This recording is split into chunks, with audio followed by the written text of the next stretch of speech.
Dede ditakdirin sama Allah udah jadi tulang punggung keluarga dengan suaranya Dede yang luar biasa dari umur 8 tahun.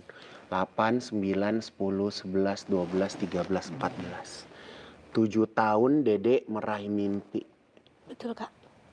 7 tahun nih ya. Ini orang maksudnya ibarat kata nggak ada orang yang instan. Betul nggak? Orang mau jadi apapun nggak ada yang instan. Ini 7 tahun, 7 tahun Dede sekarang bisa menjadi benar-benar superstar dangdut. Boleh nggak Kak Igun tahu kalau Dede sholat minta sama Allah doanya apa? Yang paling pertama sih ya dulu-dulu kalau sholat ya semoga kedepannya bisa hidup April bisa lebih baik lagi dan tercapai semua keinginan April, terutama bahagiain orang tua, dan alhamdulillah sekarang dikit-dikit.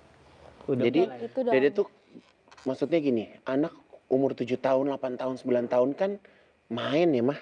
Betul. Iya. Dan kalau dari mama sendiri, ada nggak merasa bersalah? Ya Allah, kenapa Itu pasti. keluarga gua begini? Setiap hari itu saya ngerasa dihantuin, ngerasa bersalah.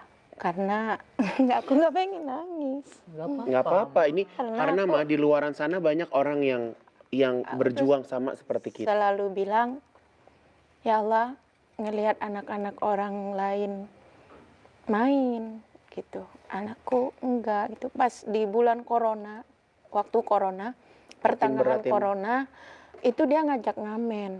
Iya, Dan dia itu bilang seperti ini, Mama, Ayah, iya, karena kan sebelumnya saya tinggal sama orang tua, mertua di Cirebon gitu. Kamarnya itu setelah saya pindah dari Bekasi, kamarnya itu dipakai saya gitu. Mertua saya itu jadinya tidur di ruang tengah. Jadi kita berbagi lah. kalau mau ke dapur atau ke kamar mandi kita ngelewatin mereka gitu. April tuh ngomong, Mama, Ayah, Aping, kan manggilnya itu kita itu adek ya, dedek gitu, dek. Dedek boleh ini enggak gitu. Apa? Boleh ngomong enggak? Iya boleh, mau ngomong apa? Dia itu kayak takut mau ngomong. Tapi jangan marah dulu ya, janji gitu.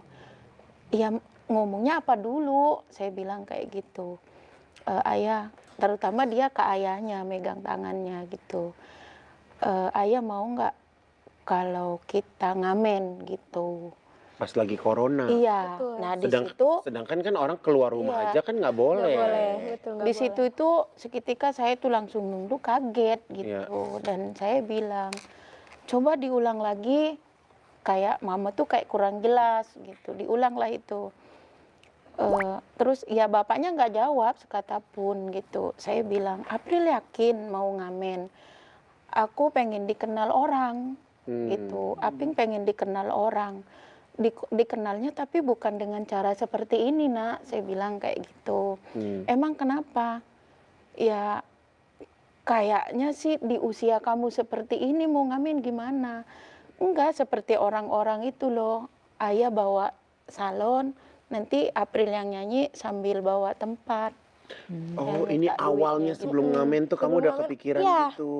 Aku kepikiran, dan karena memang kalau kita stuck di rumah ya alias kita pengangguran, Ya. nggak bisa bantu nenek karena kan kita waktu itu kondisinya masih tinggal di tempat nenek, nggak bisa bantu buat beli beras, kan nggak enak juga karena kita cuma numpang Berasa doang. kayak numpang, Iya. terus nggak ada kontribusinya buat nenek, rasanya juga kayak jadi nggak enak Iya ya. betul. Dede inget nggak kalau dulu Dede sama ayah jalan, sekali jalan gitu dapat berapa? Uang ya Kadang paling sepi tuh 50.000, paling sepi. Paling sepi. Dan itu kalau paling rame mungkin 300.000, alhamdulillah. Tapi seharian itu, Seharian. alhamdulillah. Seharian. dari jam 6 pagi berangkat sampai itu habis maghrib Habis maghrib. Baru pulang. baru pulang. Kalau mama inget zaman dulu mama 7 tahun lalu, 8 tahun lalu dengan kondisi masih ngamen, masih nyuci. Satu hari satu keluarga makan berapa? 2 kali itu udah sangat alhamdulillah, tapi banyaknya Sekali. sekali itu pun kadang sama garam. Yang penting Bisa makan. ada nasi. Dulu mama juga pernah goreng bawang buat kita makan. Jadi nasi. Mama itu ingat Kak Igun Iya. waktu di Bekasi sampai sekarang, tapi mama tidak pernah mengajarkan keluarga mama itu pendendam Iya. sama siapapun, anak-anak Ya, Masya Allah. Di saat saya nyuci gosok, dia usia 2 tahun. Dia minta makan. Kan saya berangkat habis subuh gitu ke rumah orang. Karena pindah tempat ke tempat lain. Mama, Dede mau makan. Di situ itu saya dengan yakin gitu. Ibu boleh dengan yakin gitu. Ibu boleh minta makan nggak buat anak saya. Tapi salah satu majikan saya itu bilang, nungguin kita kelar makan ya. Di situ itu saya langsung mundur pelan-pelan.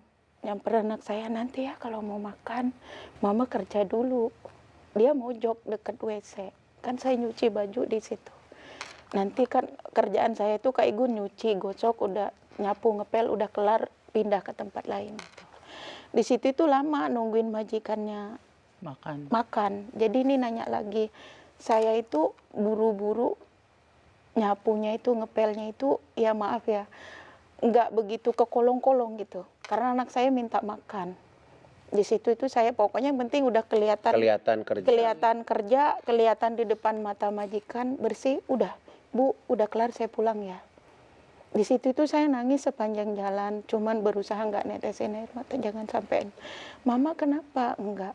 Nanti April kalau udah gede, Mama yakin April kan menjadi orang sukses. April bisa ngebahagiain April, maaf, Mama nggak bisa ngebahagiain April. Itu saya sangat sedih gitu. Kenapa saya nggak bisa ngasih makan anak saya? Posisinya pas di situ itu bapaknya nggak bisa kerja berat. Awalnya itu dikatakan kayak gejala ginjal gitu. Di situ itu saya masih bertahan di Bekasi. Masih bertahan.